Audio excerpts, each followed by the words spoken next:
Hi guys, and welcome back. I'll just pop into our videos at the beginning and say hi to you just so you can see my face and know that I am with you as you're doing this lecture. Okay, let's go ahead and to our review lesson. So just for the first couple of videos, we're going to review some concepts that will be helpful as we're going forward in our class, okay? So if this is familiar to you, that's great. If it's not, then we'll refresh everyone's brain here. So I'm going to start with a different color here. So we're going to start with adding, subtracting, multiplying, and dividing integers. Remember, integers are like our whole numbers that are positive and negative. So 1, 2, 3, 4, 5, negative 1, negative 2, negative 3, negative 4, so on and so forth. We're not going to deal with any fractions today, okay? So remember, when we're adding numbers with the same sign, so that means either they're both positive or both negative, okay? We add the numbers and just keep the same sign. So 4 plus 5, you guys have been doing that forever, right? 4 plus 5 is 9, and since they're both positive, my answer will be positive.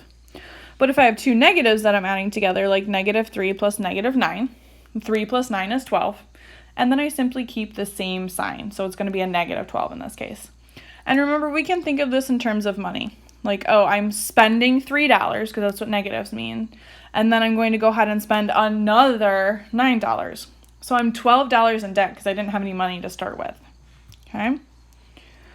Adding with different signs, okay? So we're going to keep the sign of the bigger number by looking at them as if they're both positive, and I'll explain that in a second. And then we just subtract bigger from smaller. So if I look at just the numbers 6 and 7, I'm not looking at the negative part. 7 is bigger, and 7 has a positive attached to it, right? There's a plus, okay? There's no negative sign in front of it. So I know my answer ultimately will be positive, and then I just do 7 minus 6. 7 minus 6 is 1, so I get a positive 1 answer. Again, if we're looking at negative 8 and 3, 8 is bigger than 3. So I know my answer is going to be negative because there's a negative in front of my biggest number, or sometimes it might be a subtraction sign. So then 8 minus 3 is 5, and I know my answer is going to be negative, so I get negative 5. Okay, so we keep the sign of the bigger number and subtract. Again, we can think of this in terms of money. If I'm $6 in debt and then I go to work and I earn $7, well, I can pay off the $6 and I have $1 left. 7 minus 6 is 1. If I have $8 in debt, but I only earn $3 at work, I can pay off $3 of my debt, but I'm still 5 in debt. 8 minus 3 is 5, but because I still have debt, it's a negative 5. All right, subtracting a negative. Remember that big subtracting a negative. What do we do? So two negatives, sometimes separated by a parenthesis, we always change that to one big positive sign. Okay, and we do that before we start our math and doing anything in our head, so that way we're doing the right operation. Okay, so if I have 9 minus negative 3, again, I'm just going to change this into a big plus sign, which I actually did right here. And then we have 9 plus 3, and we know 9 plus 3 is 12, and we move on with life. Okay, now we have negative 4 minus negative 5. Again, we're going to make that one big plus sign. Okay, two negatives make a positive. So negative 4, I should say two negatives right next to each other, only if they're separated by a parenthesis. If they're separated by another number, that's a whole different ballgame. So that becomes negative 4 plus 5. And again, 5 is bigger, so I know my answer is going to be positive because I'm adding with two different signs. And 5 minus 4 is 1. Okay? Or again, we can think of it in terms of money. We are $4 in debt. We earn $5 at work. I have $1 to go off and spend. Subtracting a positive. We can rewrite subtracting a positive. So like 6 minus 7 here.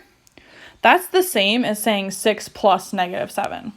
Because when I'm subtracting, I'm spending money. And if I add a negative, that means I'm adding debt, which means I spent money. So both ways can look the same. Or I'm sorry, both ways will give us the same answer, right? But they just look a little bit different. So again, 6 minus 7 would be negative 1. 6 plus negative 7 would also be negative 1. Same thing if I have a negative in front. So if I have negative 4 minus 8, that's the same as saying negative 4 plus negative 8. And that means I'm adding two negatives together. So I just add 4 plus 8, which is 12, and we keep the sign the same as in our earlier section. Okay? Now that is adding and subtracting rules. Remember, adding and subtracting have different rules than multiplying and dividing. The rules for multiplying and dividing are usually slightly easier to remember. So remember, if we're multiplying and dividing with the same sign, it will always be positive. Okay? So a negative times a negative is positive. A positive times a positive is positive.